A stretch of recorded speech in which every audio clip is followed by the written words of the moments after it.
These are the early signs of a global liquidity crisis, which is different than a recession and different than a called a plain vanilla, financial crisis. The liquidity crisis, is when you get ready to turn off the lights. There's a dollar shortage around the world, and people say, "How can that be?" The Fed printed, $7 trillion of money. M0 actually higher than that. I think it went up to 9 trillion. They just flooded the zone with money, and the answer is yes and no. Yes, they did print, over $7 trillion of base money, so-called M0. But that money didn't go anywhere. How does the Fed print money? Well, they buy bonds from dealers, from the big banks, the so-called primary dealers. So the open market desk at the Federal Reserve Bank of New York calls up Goldman Sachs. They offer me 10-year notes. Goldman says, here's a price. Okay, done. Goldman delivers the notes to the to the Fed, and the Fed pays Goldman. And that money comes out of thin air. That is money printing. But then Goldman takes the money and gives it back to the Fed as excess reserves.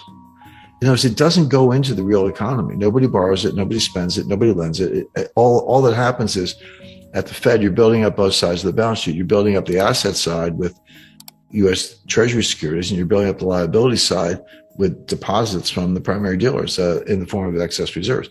So that money doesn't do anything. I mean, it's printed, if you want to say that, but it has not caused inflation. The inflation comes from, as I discussed earlier, from the supply side, the price of oil, supply chain disruptions, wheat, food, gasoline, etc. The inflation is flooding in, and it's exacerbated by fiscal policy. Now you have to, what I just described about the money printing, that's monetary policy, okay. But fiscal policy, which is the 5 or 6 or probably $7 trillion of deficit spending, that's helicopter money. When the federal government and the Congress and the Treasury hand out checks, that's helicopter money. That's not like giving Goldman money and then Goldman gives it back to you. Forget that. It doesn't do anything. The minute it exists, it doesn't do anything. But when the government hands out checks, that's real. Now, some people saved them during the pandemic. A lot of millennials opened accounts on Robinhood and started trading cryptos. They could, kiss that money goodbye. But more recently, that money has been spent, and that's when the inflation really took off. So that was driven not by monetary policy; it was driven by fiscal policy.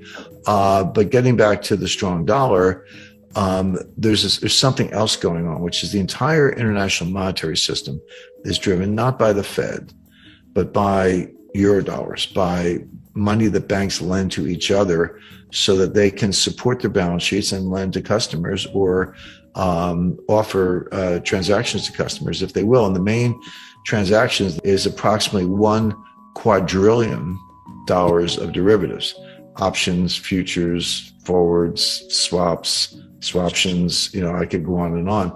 All of that, almost all of it, has to be backed up by collateral. I could say, if I'm a hedge fund and you're Morgan Stanley and I call you up and say, Addison, I want a $5 billion total return equity swap, which is basically a derivative basket of stocks, and I can buy and sell stocks all day long up to $5 billion, but it'll be notional. You'll pay me the profit or loss and dividends, but I don't actually own the stocks. I just have a $5 billion swap with you. And then you go out and maybe buy the stocks and hedge your position.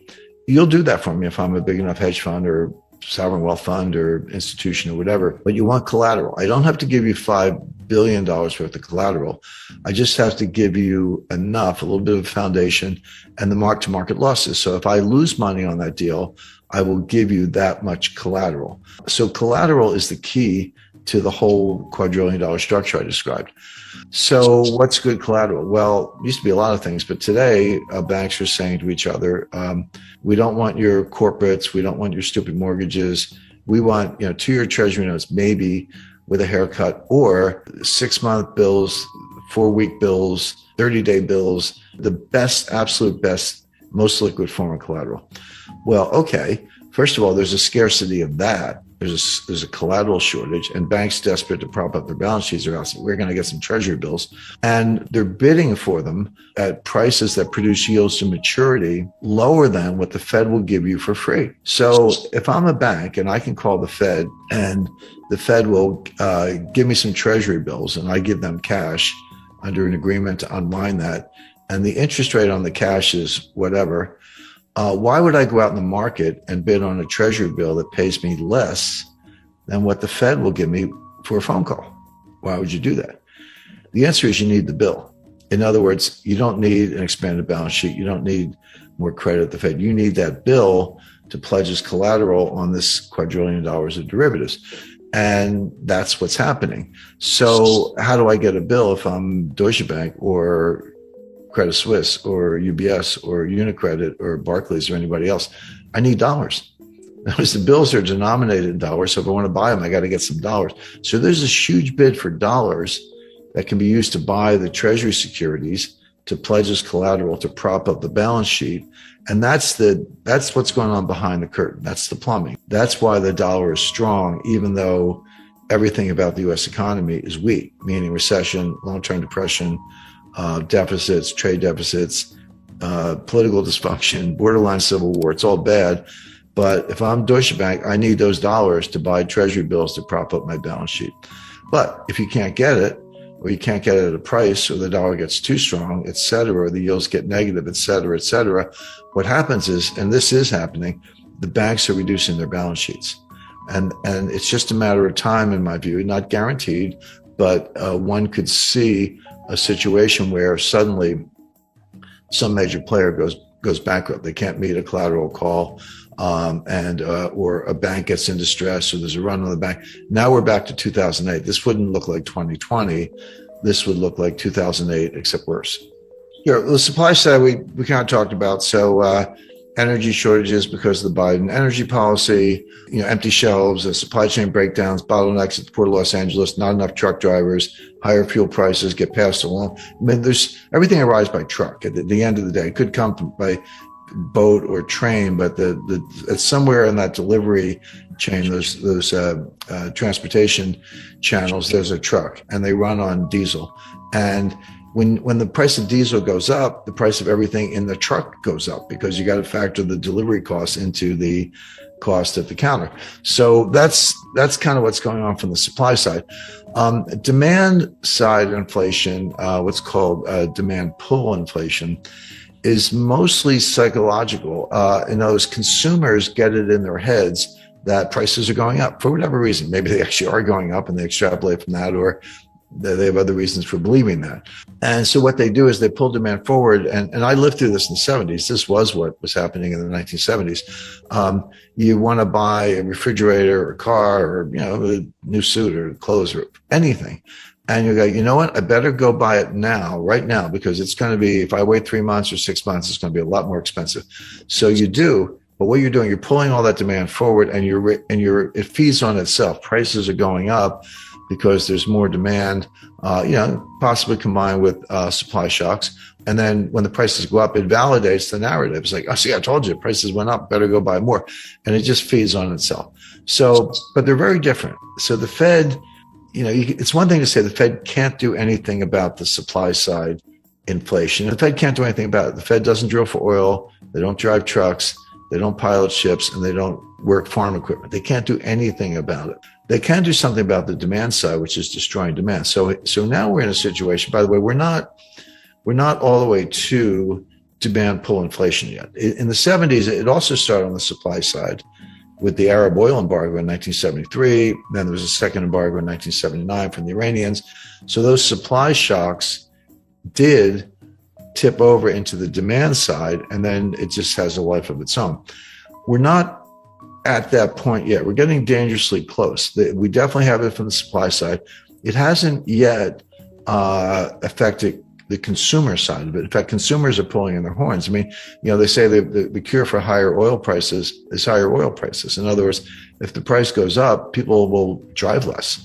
Or if you lost your job, you might not be driving at all. So there's another way for those prices to come down, which is the high prices themselves destroy demand by themselves. And then that results in lower prices. And that is happening. We have seen inflation come down a little bit. I know it was higher than a lot of people expected beginning in the middle of last year, but they are starting to come down a little bit right now. But the demand side of it has not yet caught fire. But there is something else the Fed can do. they can destroy demand. So how do they do that? Well, raising interest rates. So what happens? Credit card rates go up, mortgage rates go up, new housing purchases slow down, car financing, leasing rates go up. So people stop buying new cars, et cetera.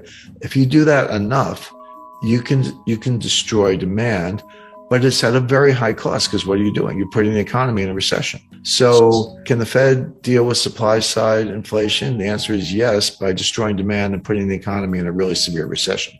So nice job, Fed. That's between a rock and a hard place. Let it go. And it'll take a long time to fix the supply side, or crush demand so much that it fixes itself, but at a very high cost. And the Fed is doing the latter. It's a very, very imperfect, blunt instrument, but they are destroying demand. Now, so here's the policy question. Does the Fed know what they're doing? The answer is always no. They never know what they're doing. They pretend they do. They say they do, but they don't really. Do they understand what I just said? Not really. So what are they going to do? They're going to keep raising rates because they got to crush inflation. And that's what Volcker did.